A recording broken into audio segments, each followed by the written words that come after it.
ajal, bahwa sesuatu yang bernyawa itu kata Allah tidak akan mati kecuali atas izin Allah sebagai ketetapan yang ditentukan waktunya. Sehingga yakinlah kita bahwa wafatnya adik kita ini yang baru berusia sekitar 1 tahun 3 bulan itu semata-mata karena takdir dari Allah Subhanahu wa taala. Maka sikap kita terhadap qada ini, terhadap takdir ini adalah bersabar terhadap musibah yang Allah Subhanahu wa taala timpakan kepada kita, seraya kita berharap semoga Allah menggantikan musibah ini dengan hal-hal yang lebih baik ke depannya. Sebagaimana doa yang dikemukakan oleh Ummu Sulaim ketika dia tertimpa musibah, meninggal orang yang sangat ia cintai, yakni suaminya, maka dia ucapkan doa inna lillahi wa inna ilaihi raji'un. Sesungguhnya kita ini adalah kepunyaan Allah dan pasti akan kembali kepada Allah. Allahumma ajurni fi musibati wa akhlif li khairan minha. Ya Allah, berilah aku pahala dan musibahku ini dari musibahku ini, dan berilah ganti yang lebih baik daripadanya. Dan subhanallah, Allah Subhanahu wa taala menggantikannya yang lebih baik. Terbukti pasca wafatnya suami beliau justru digantikan dengan lelaki yang terbaik, yakni baginda Nabi Muhammad SAW. Jadi mudah-mudahan wafatnya adik kita ini semoga Allah Subhanahu wa taala mengkaruniakan kedua pasangan ini dengan ganti yang lebih baik dari anak yang soleh dan solehah, sebagaimana yang diharapkan oleh Ummu Sulaim ketika pun juga meninggal anaknya.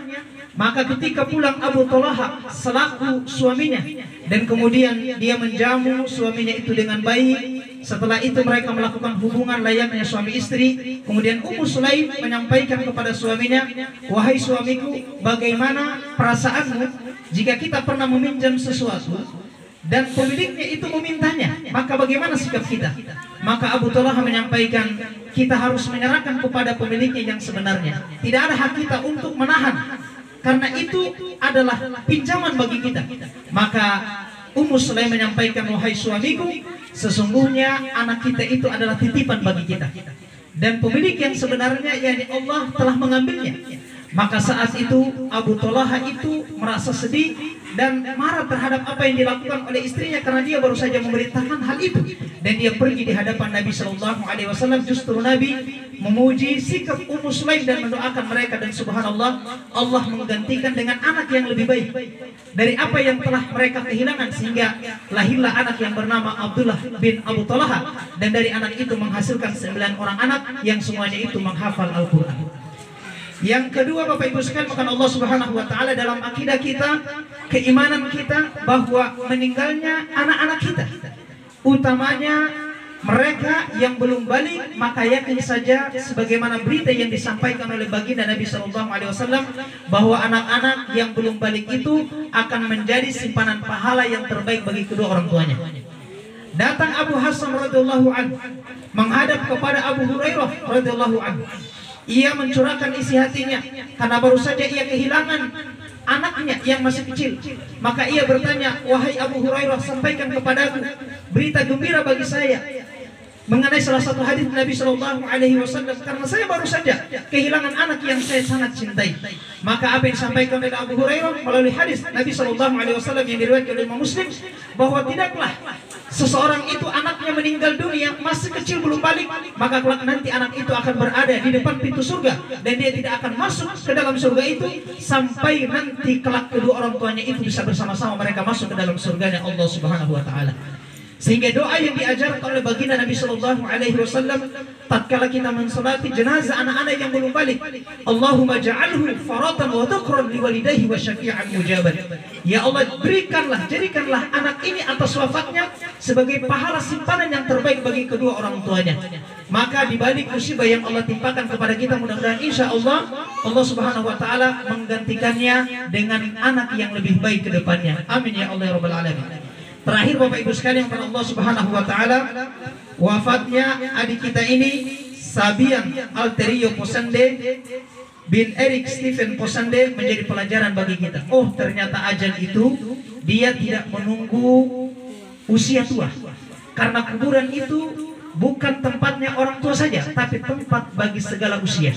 Maka mestinya wafatnya adik kita ini yang justru kemudian kita cemburu, karena anak-anak yang kemudian mereka meninggal posisinya belum balik, maka mereka itu masuk surga tanpa hisab. Maka yang mestinya bersedih kita ini yang belum jelas ini, kelak nanti di pengadilan Allah Subhanahu wa taala, apakah kita terkategori sebagai ashabul yamin atau ashabul shimal? Belum tentu, karena semuanya akan dihisab atas amal-amal kita. Maka dari itu kita manfaatkan sisa umur yang Allah berikan kepada kita ini, yang ajal itu datang secara tiba-tiba, untuk terus meningkatkan kualitas ibadah kita kepada Allah, dan kemudian kita bertaubat kepada Allah, mengikuti sunnah Nabi Sallallahu Alaihi Wasallam, sehingga benar-benar kita diwafatkan dalam keadaan husnul khotimah. Terakhir kami ingin menyampaikan syair yang dikemukakan oleh Imam Syafi'i, tazawwad minat taqwa fa innaka la tadri. Berbekalah kalian itu dengan takwa, karena kalian itu tidak tahu idza janna lailun hal ta'ishu ila al-fajr. Apabila malam kian kelam, apakah kalian itu masih hidup hingga fajar menyingsing. Wa kam min arusin zayyanuha li zawjiha. Berapa banyak pengantin-pengantin wanita yang dirias untuk pasangannya, wa qad qubitat arwahuhum lailatul qadar. Tetapi justru malaikat maut datang mencabutnya di malam itu. Wa kam min sigharin yurtajatul umrihim. Berapa banyak anak kecil yang diharapkan panjang umurnya, wa qad udkhilat asramuhum dzulmatal qabr. Tetapi justru saat ini telah dimasukkan jasadnya ke dalam gelapnya kubur. Wa kam min sahihin mata min ghairi illatin. Dan berapa banyak orang yang sehat meninggal secara tiba-tiba. Wa kam min alilin asyahinan min ad-dahr. Dan berapa banyak orang yang sakit namun dia hidup dalam waktu yang lama. Fa kam min fatan amsa wa asbaha dhahika.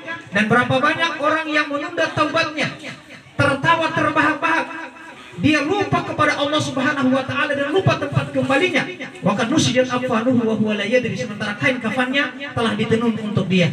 Demikian apa yang kami sampaikan, semoga insya Allah menjadi pengingat bagi kita semuanya dan bisa menjadi penghibur khususnya bagi kedua orang tua keluarga yang sedang berduka. Demikian, selanjutnya mari kita sama-sama menghantarkan ananda kita di TPU Punggolaka sana. Mudah-mudahan insya Allah kehadiran kita mendapatkan ganjaran pahala yang besar di sisi Allah Subhanahu wa taala. Kami akhiri, wassalamualaikum warahmatullahi wabarakatuh.